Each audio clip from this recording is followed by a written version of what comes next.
mengatakan, hai Wahsy, selain majikanmu Jubair bin Mut'im yang akan menjanjikan kau bebasan, kamu lihat ini perhiasan saya. Dikeluarin satu kotak penuh perhiasan yang mahal sekali, karena dia ratu Mekah. Ini semua jadi milikmu asal kau bunuh Hamzah.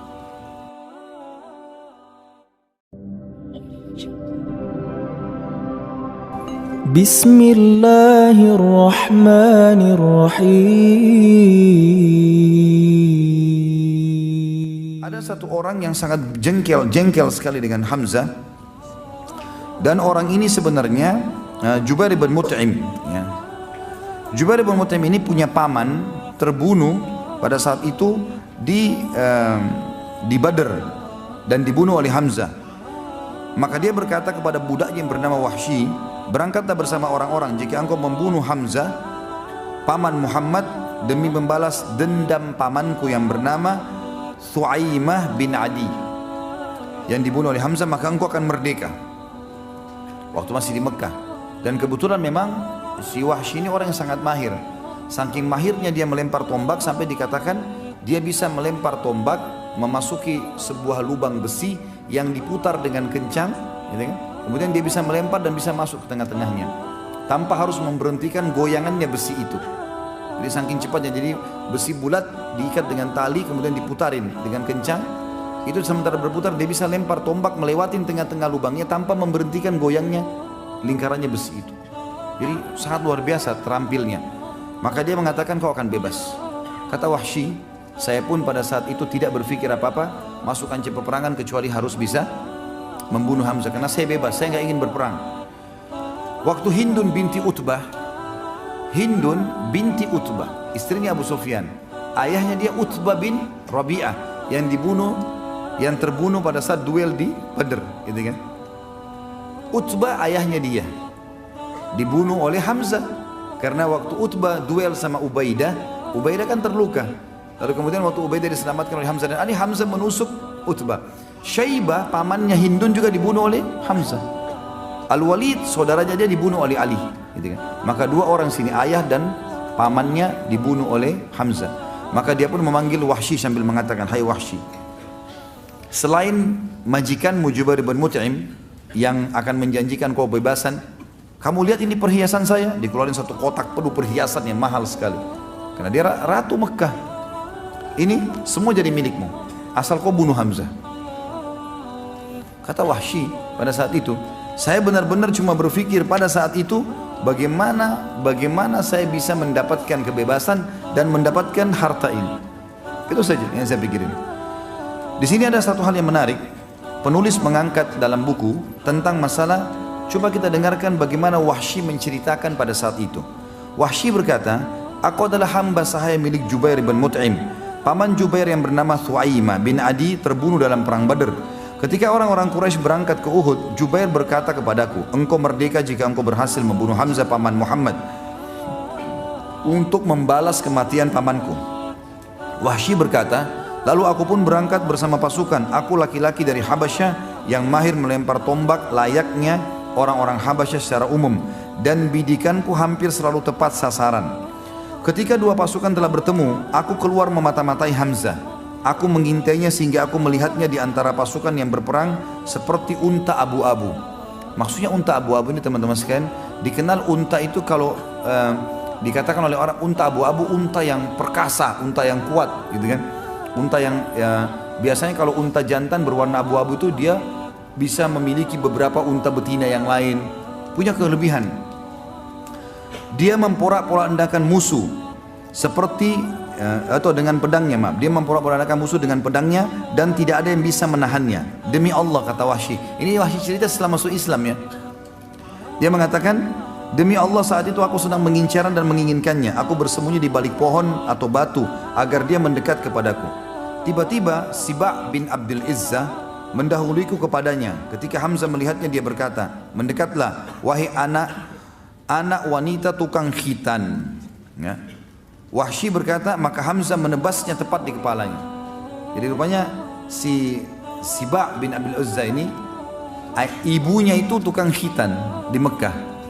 Maka Hamzah ini kancah peperangan bisa diucapkan ya. Kalau di luar kancah peperangan kita nggak boleh nganggap remeh orang. Tapi di kancah peperangan dia menjatuhkan semangatnya si musuh. Dia bilang, kalau mau lawan saya, mendekatlah wahai anaknya wanita tukang khitan. Gitu. Begitu mendekat, ditebas lehernya sama Hamzah seketika. Wahsy menceritakan itu. Dan itu tepat di depan matanya Wahsy. Wahsy melihatnya. Wahsy melanjutkan, lalu aku menyiapkan tombakku. Ketika yakin dia tepat sasaran, aku melemparkannya dengan kuat kepadanya. Tombak itu tepat bersarang di pusar perutnya sampai tembus ke balik tubuhnya. Hamzah berusaha untuk mendekat kepadaku, artinya sudah kena tombak, tembus. Hamzah melihat Wahsy yang kejar.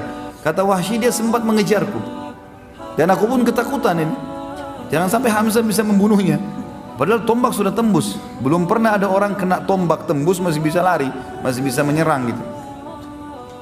Hamzah berusaha untuk mendekat kepadaku, tetapi dia tidak kuasa melakukannya. Aku membiarkannya sampai dia gugur. Lalu aku mendekatinya dan mengambil tombakku, kemudian kembali ke markas. Aku tetap duduk di sana karena aku tidak lagi mempunyai kepentingan selain itu. Aku membunuh Hamzah agar aku bisa merdeka. Wahsy berkata lagi, aku pulang ke Mekah dan aku dimerdekakan. Aku tinggal di Mekah sampai Rasulullah SAW menaklukkannya. Dan aku kabur ke Taif. Jadi Wahsy salah satu dari 10 orang yang diperintahkan Nabi untuk dibunuh. Termasuk seperti kita bahas bulan lalu, Ikrimah bin Abi Jahal yang juga masuk dalam 10 daftar itu. Kata Wahsy, waktu Nabi SAW melakukan Mekah, aku pun lari ke Taif dan tinggal di sana. Ketika delegasi Taif datang kepada Nabi SAW untuk masuk Islam, aku tidak lagi menemukan jalan untuk berlari. Lalu aku berkata kepada diriku, aku akan pergi ke Syam atau ke Yaman atau kemana? Demi Allah, pada saat itu aku berpikir demikian. Tiba-tiba seorang laki-laki berkata kepadaku, celaka engkau, demi Allah, Muhammad tidak akan membunuh seorang pun yang masuk ke dalam agamanya dan bersaksi dengan kesaksiannya. Ini manusia Islam. Manakala aku mendengarkan kata-katanya, aku pun pergi segera menemui Rasulullah SAW di Madinah. Tidak ada yang mengejutkan beliau kecuali kehadiranku yang telah berdiri di hadapannya dan aku mengucapkan syahadat kebenaran. Ketika Nabi SAW melihatku, beliau mengasihkan, apakah engkau Wahsy? Aku menjawab, benar wahai Rasulullah. Nabi SAW mengatakan, duduklah dan ceritakan kepadaku bagaimana engkau membunuh Hamzah. Wahsy berkata, maka aku menceritakannya kepada beliau. Selesai aku berkisah, beliau pun bersabda, sungguh sayang, jauhkanlah wajahmu dariku, aku tidak ingin melihatmu. Jadi sudah syahadat, tapi Nabi bilang, mulai sekarang jangan kau selalu ada di wajahku. Bertemu ya silakan, tapi untuk ngobrol menjadi orang yang selalu di depanku jangan, karena aku khawatir nanti akhirnya aku mengingat pamanku dan akhirnya membenci seorang muslim, ya seperti itulah. Wahsy berkata, setelah itu aku selalu menghindar dari Rasulullah SAW sehingga beliau tidak melihatku sampai beliau pun wafat. Wahsy berkata, masih lanjutan satu paragraf lagi, ketika kaum muslimin berangkat untuk menyerang Musailamah al-Kadzdzab. Jadi di zaman Nabi SAW meninggal, ada orang yang mengaku sebagai Nabi tapi dusta, namanya Musailamah al-Kadzdzab. Aku berangkat bersama mereka setelah syahadat untuk dia, membawa tombak yang dulu aku gunakan untuk membunuh Hamzah. Ketika kedua pasukan bertemu, aku melihat Musailamah dengan pedang di tangannya. Demi Allah, aku tidak mengenalnya. Tiba-tiba seorang laki-laki Ansar mengincarnya dari sisi yang lain. Masing-masing dari kami mengincarnya. Ketika pulang itu pun tiba, aku melepaskan tombakku dan menancap tepat di tubuhnya. Lalu orang Ansar itu melengkapinya dengan menebasnya dengan pedang. Hanya Allah yang mengetahui siapa dari kami yang membunuhnya. Jika aku yang membunuhnya, maka aku telah membunuh sebaik-baik orang setelah Rasulullah SAW, yaitu Hamzah. Dan aku juga telah membunuh seburuk-buruk orang, maksudnya adalah Musailamah al-Kadzdzab. Dan ini sanadnya kuat, disebutkan oleh Ibnu Hisham dalam kitab sirahnya, Ibnu Athir juga dalam Usudul Ghabah, dan Ibnu Abdul Bar juga dalam Al-Isti'ab, ya. Dan seterusnya ada beberapa orang yang menyebutkan masalah ini.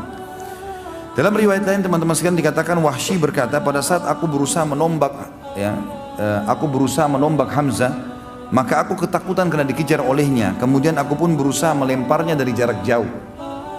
Sampai akhirnya tombak itu tersasarkan ke perutnya dan tembus ke belakang. Dia pun sempat mengejarku dan aku ketakutan jangan sampai Hamzah mendapatiku. Itu tambahan riwayat. Riwayat yang lain, riwayat juga tambahan di akhirnya mengatakan, aku pun pada saat itu gelisah semenjak Nabi SAW tidak mau melihat wajahku. Nah, artinya Wahsy untuk menghindar, ya. Maka dia mengatakan, aku merasa ini dosa yang sangat besar dan aku tidak bisa mengobatinya kecuali aku harus membunuh musuh Allah yang juga besar sehingga bisa mengobatinya. Maka pada saat terjadi perang melawan Musailamah al-Kadzdzab di zaman Abu Bakar radhiyallahu anhu, maka aku pun ikut dan aku pun mencari Musailamah al-Kadzdzab sampai aku melihatnya dan aku mempersiapkan tombakku yang aku gunakan untuk membunuh Hamzah dulu dan aku melemparkan di titik yang sama. Jadi dulu di perutnya, ini juga di perutnya. sampai tembus ke belakang. Sebagaimana dulu Hamzah terbunuh. Kemudian aku mencabut tombakku dan aku pun mengatakan kalau aku membunuhnya, dan ada orang Ansar datang menebasnya dengan pedang. Maka aku mengatakan aku telah membunuh manusia yang paling buruk sebagai balasan telah membunuh manusia yang terbaik. Maksudnya Hamzah. Seperti itulah riwayatnya. Teman-teman sekalian, pada saat Hamzah radhiyallahu anhu mati di sini, terbunuh mati syahid, maka Nabi SAW waktu lihat jenazahnya dalam sebuah riwayat yang sahih, riwayat Bukhari, kata Umar bin Khattab, kami belum pernah mendengarkan Nabi SAW menangis terisak-isak seperti pada saat melihat jasad pamannya Hamzah. Ternyata muslimin terdesak. Pada saat perang sudah mulai banyak yang kalah, maka muslimin terdesak. Dan Nabi SAW kita tahu dipukul oleh Ibnu Qami'ah, ya, sampai pelipis beliau berdarah alaihissalam, pipi beliau tertancap dengan besi, ya, sampai Abu Talha menarik dengan giginya, gitu kan. Talha bin Ubaidillah menarik dengan giginya, gitu kan, sampai giginya tanggal. Kemudian ada beberapa sahabat-sahabat yang membela Nabi SAW sampai akhirnya terdesak sekali karena pundak kanan dan pundak kiri Nabi dipukul oleh Ibnu Qami'ah. Ini sudah kita ceritakan pada saat menceritakan sahabat Nabi Mus'ab bin Umair radhiyallahu anhu. Ringkas cerita muslimin naik ke atas gunung dan akhirnya Abu Sufyan mengatakan terjadi, tentu ada dialog di situ tapi yang jelas kita ringkaskan saja. Kata Abu Sufyan, telah terjadi mutilasi di pasukan kalian dan itu bukan saya yang perintahkan. Saya tidak larang, saya juga tidak perintahkan. Maka jangan bawa-bawa ini kepada saya gitu. Ternyata memang Hindun pada saat mendengarkan, melihat Wahsy mengatakan, hai Wahsy, di kancah peperangan, apa kau berhasil membunuh Hamzah? Dia bilang iya, berhasil. Kata Hindun, mana dia? Cari jasadnya, dicari jasadnya, gitu kan? Dan ditemukan Hamzah, ternyata dia meletakkan bulu burung merpati di baju besinya. Itu ciri khasnya beliau. Dan nanti dikenalnya Hamzah juga pada saat itu karena adanya bulu itu yang dipenuhi dengan darah. Maka Wahsy pun mengatakan itu sana, yang di dadanya ada bulu merpati. Hindun pun mendekat, lalu Hindun menyuruh agar hidungnya dipotong, radhiyallahu anhu. Kemudian juga dibelah dadanya dan dikeluarkan jantungnya. Ya, Hindun pun berusaha memakannya karena jengkelnya ayahnya dan pamannya terbunuh, tapi dia tidak mampu dan dia membuangnya. Jadi pemandangan yang sangat luar biasa. Bayangkan kalau paman kita seperti ini, hidungnya terpotong, darah semuanya, kemudian dadanya terbelah dan jantungnya kecabut dan dibuang begitu saja di situ. Maka Nabi SAW waktu itu menangis terisak-isak. Tapi wahyu datang. Jibril datang menyampaikan kepada Nabi SAW dan mengatakan, dan beliau menyabdakan ini kepada para sahabatnya, Hamzatu sayyidus syuhada'i yawmal qiyamah. Hamzah ini pemimpinnya para syuhada di hari kiamat nanti. Jadi gak usah kau sedih hai Muhammad, ini bukan cuma mati syahid biasa, dia akan jadi pemimpin para syuhada di sana, ya, di akhirat nantinya.